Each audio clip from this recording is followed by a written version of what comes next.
చంద్రబాబు నాయుడు గారు అధికారంలో ఉన్నారు అంటే పబ్లిక్ సెక్టర్ని ప్రైవేట్ పరం కాకుండా కాపాడుకోవడం కత్తి మీద సాము లాంటిదే. ఎన్నింటిని ప్రైవేట్ వాళ్ళ చేతిలో పెట్టేస్తారో ఇప్పుడు కాదు, రాష్ట్రం విడిపోక ముందు నుంచి అప్పటి నుంచి కూడా చంద్రబాబు గారిది ప్రైవేట్ బాటే. ఇప్పుడు కొత్తగా రాష్ట్రం విడిపోయిన తర్వాత 14 నుంచి 19 అయినా చాలా వాటిని ప్రైవేట్ ఎక్కించారు. ఇప్పుడైతే ఇంకా చాలా వాటిని మళ్ళీ ప్రైవేట్.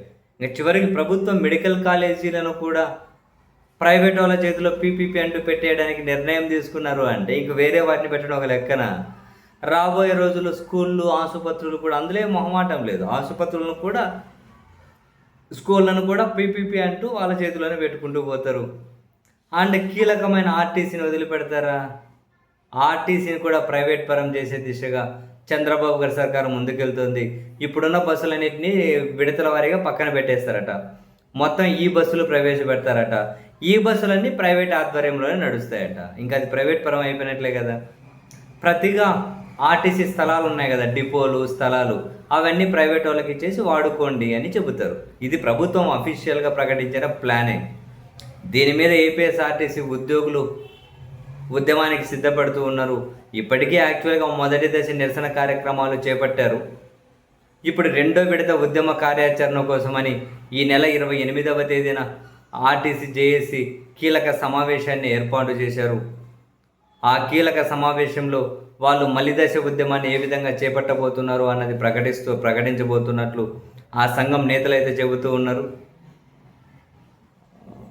బస్సులు ప్రైవేట్ వాళ్ళ చేతిలో పెట్టాలి అంటే బస్సులన్నీ ప్రైవేట్ పరిధిలోనే నడపాలి అన్నదాన్ని వ్యతిరేకించుకుంటూ, డిపోలు, స్థలాలను ప్రైవేట్ వాళ్ళకి ఇవ్వాలి అన్న ప్రభుత్వ నిర్ణయాన్ని వ్యతిరేకించుకుంటూ వాళ్ళైతే మరో మలిదశ ఉద్యమానికి సిద్ధమవుతూ ఉన్నారు.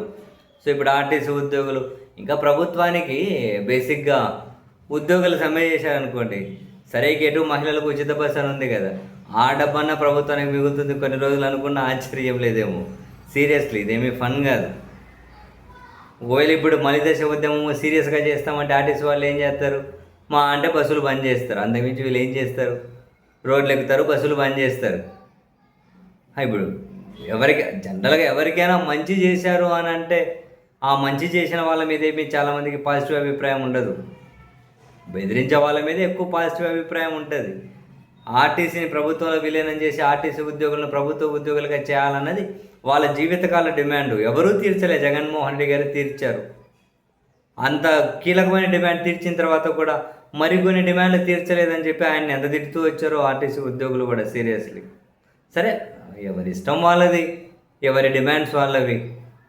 ఇప్పుడు చంద్రబాబు నాయుడు గారు ఏకంగా అంత ప్రైవేట్ బాటే ఎక్కించేస్తూ ఉన్నారు. ఇంకా నెక్స్ట్ ఉద్యోగుల రిక్రూట్మెంటు ఉండదు. ఉన్న ఉద్యోగులను ఏదో సెటిల్మెంట్ చేసి పంపించేస్తారు. మరి ప్రైవేట్ వాళ్ళు వస్తే వాళ్ళు ఇష్టం కదా. బస్సులే ఉండవు అన్నప్పుడు ఇంక బస్సు డ్రైవర్లు, కండక్టర్లతో ఏం పని? డిపోలే ప్రైవేట్ వాళ్ళకి ఇచ్చేస్తారంటే ఇంకా డిపోలో పనిచేసే ప్రభుత్వం ఉద్యోగులతో ఏం పని? విడతల వారి కంటే నెక్స్ట్ 4-5 సంవత్సరాల్లోనే అంత రీప్లేస్మెంట్ జరిగిపోతుంది. అంత టైం కానీ పట్టకపోవచ్చు. మరి ఇప్పుడు ఈ ఆర్టీసీ ఉద్యోగులు దాన్ని ఆపుకుంటారా? ఎంతవరకు ఆపుతారో చూద్దాం.